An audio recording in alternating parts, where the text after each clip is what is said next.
تہجد کی فضیلت پر تقریر۔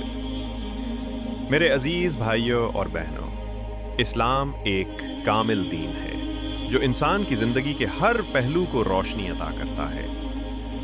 اللہ تعالیٰ نے ہمیں 5 وقت کی نماز کا حکم دیا ہے، مگر ان نمازوں کے علاوہ ایک خاص عبادت ہے نماز تہجد، جو اللہ کے خاص بندوں کے لیے ایک عظیم نعمت ہے۔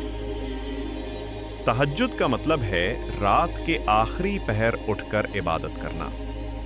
یہ وہ وقت ہوتا ہے جب دنیا سو رہی ہوتی ہے، ہر طرف سکوت چھایا ہوتا ہے، اور صرف وہ دل بیدار ہوتا ہے جو اپنے رب سے محبت کرتا ہے۔ یہی وہ لمحہ ہے جب اللہ تعالیٰ اپنے بندوں کو رحمت کی صدا دیتا ہے۔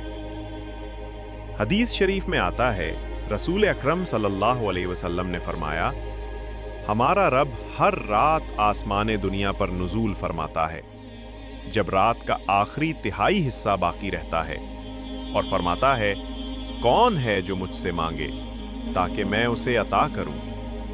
کون ہے جو مجھ سے مغفرت طلب کرے تاکہ میں اسے بخش دوں؟ صحیح بخاری اور مسلم۔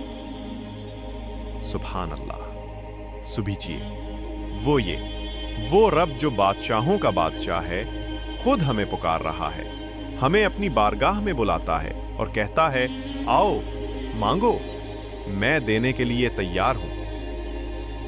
میرے عزیزو، تہجد صرف عبادت نہیں، یہ محبت کی علامت ہے۔